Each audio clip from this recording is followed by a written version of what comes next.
प्रिय विद्यार्थियों नमस्कार, मैं राजेंद्र स्वामी, व्याख्याता हिंदी। आज आपको लक्ष्मण परशुराम संवाद जो गोस्वामी तुलसीदास जी का प्रसंग है, उसमें अगले दो जो छंद हैं चौपाई वो पढ़ाने जा रहा हूँ। इन चौपाइयों में क्या प्रसंग चल रहा है देखिए। जब लक्ष्मण और परशुराम के बीच में संवाद हो रहा था, जनक सभा में सीता स्वयंवर हो रहा था और उसमें लक्ष्मण और परशुराम के बारे में बीच में संवाद हो रहा था। परशुराम लक्ष्मण को बार बार मारने की धमकी दे रहे थे, वध करने की बात कह रहे थे। तब लक्ष्मण ने परशुराम की बात पर चुटकी भरते हुए, व्यंग्य करते हुए कहा, तुम्हें तो कालू हाक जन लावा, बारी बारी मोही लागी बुलावा। तुम्हें तो कालू हाक जनु लावा। तुम तो काल को, काल यमराज, हाँ कर लाना, चला कर लाना। हे मुनिवर, तुम बार बार वध करने की बात कह रहे हो। ऐसा लग रहा है मानो तुम यमराज को हाँ कर अपने साथ में लेकर आए हो। तुम्हें तो कालू हाँ को जनु लावा। जनु जानो या मानो। हे मुनिवर, ऐसा लग रहा है कि मानो तुम काल को अपने साथ में लेकर आए हो, काल को आगे आगे हाँक कर लेकर आए हो। इसलिए बार बार मुझे तुम ये बात कह रहे हो कि अरे नादान बालक, तू नहीं बोल रहा है, तेरा काल बोल रहा है। ऐसा लगता है मुनिवर तुम तो यमराज को अपने साथ में लेकर आए हो। मानो तुम तो यमराज को साथ में लेकर नहीं आए थे, उनकी कहने की, धमकी देने की प्रवृत्ति को देख करके उन पर व्यंग्य किए हैं। यहाँ पर देखो, ये जनु, ये उत्प्रेक्षा की पहचान होती है। उत्प्रेक्षा अलंकार होता है। उत्प्रेक्षा कहाँ होता है? उत्प्रेक्षा अलंकार है इसमें, क्योंकि ये वाचक शब्द जनु आ गया। जहां उपमेय और उपमान के अंतर को जानते हुए भी उपमेय में उपमान की संभावना व्यक्त की जाती है, वहां उत्प्रेक्षा अलंकार आता है। जब परशुराम जी बार बार लक्ष्मण को मारने की धमकी देते हैं और ये कहते हैं कि तेरा काल बोल रहा है, तेरी मौत बोल रही है, तब लक्ष्मण ने व्यंग्य से परशुराम जी को लक्ष्य करके कहा कि हे मुनिवर, मानो ऐसा लगता है तुम तो यमराज को अपने साथ में ही लेकर आए हो, इसीलिए बारे बारे मोही लाग बुलावा, और बार बार यमराज को मेरे लिए बुला रहे हो कि यमराज इस लक्ष्मण को खा जाओ।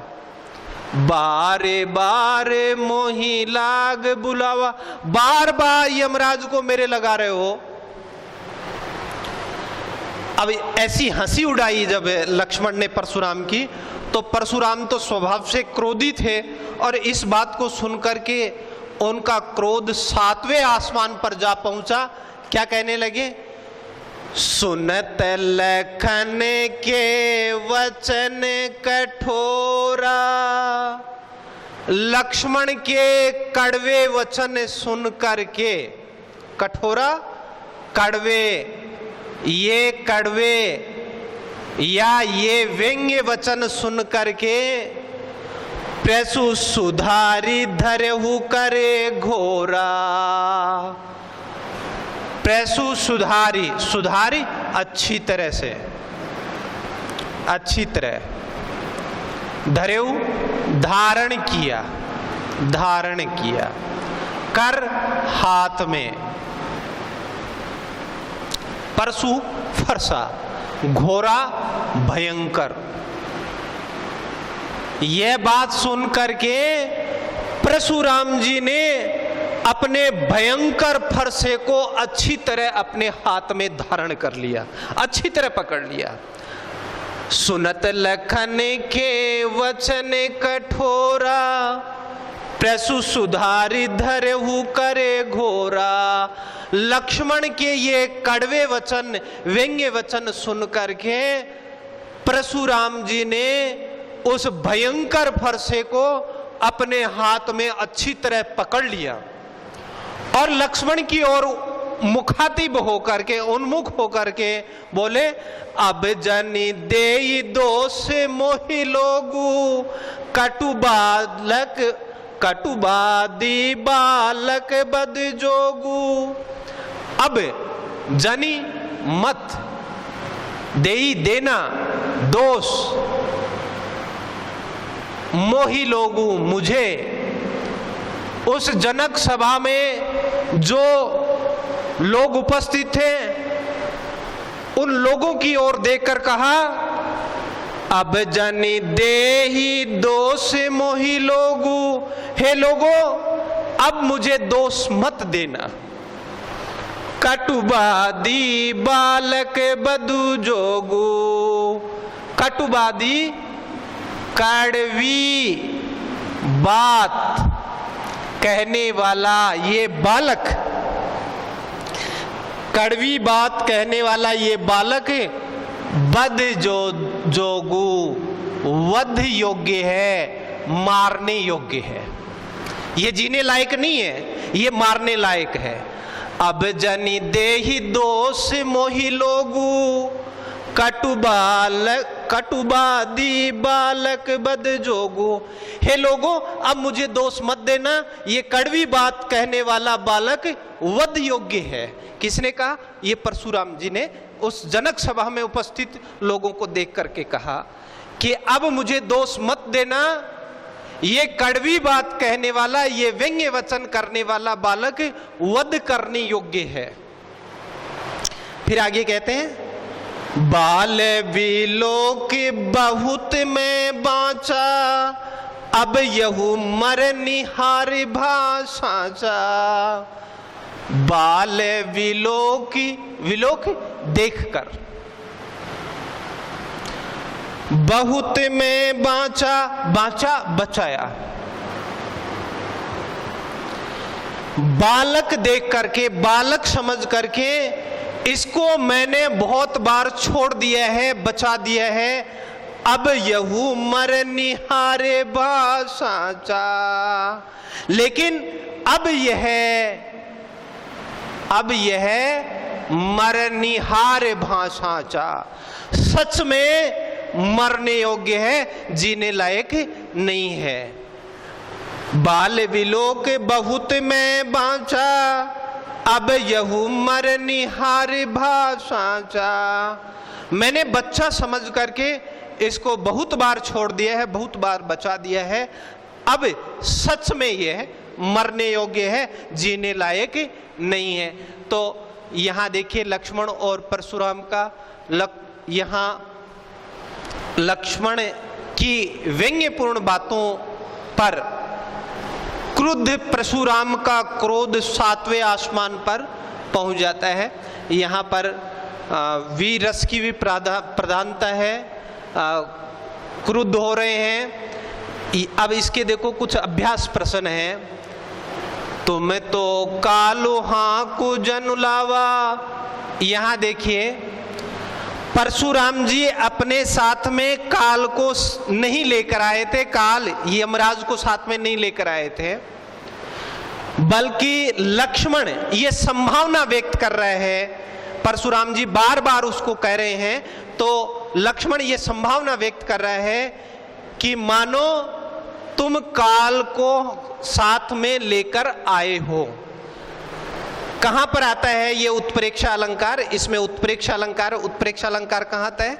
जहां पर उपमेय और उपमान में अंतर जानते हुए भी उपमेय और उपमान के अंतर को स्पष्ट जानते हुए भी उपमेय में उपमान की संभावना व्यक्त की जाती है, वहां उत्प्रेक्षा अलंकार आता है। इस प्रकार से हम उत्प्रेक्षा अलंकार को समझा सकते हैं। यहां पर परशुराम जी कोई काल को साथ में लेकर नहीं आए थे, कोई काल को हाँक कर नहीं लाए थे। यहां पर एक संभावना व्यक्त की जा रही है कि मानो तुम अपने साथ में यमराज को लेकर आए हो और बार बार मेरे लिए बुला रहे हो कि आजा यमराज, लक्ष्मण को खा जा। यहां उत्प्रेक्षा अलंकार है। परशुराम जी ने लक्ष्मण का वध न करने के पीछे क्या कारण बताया? पीछे ये बड़ा पी आएगा, पीछे क्या कारण बताया? यही कारण बताया,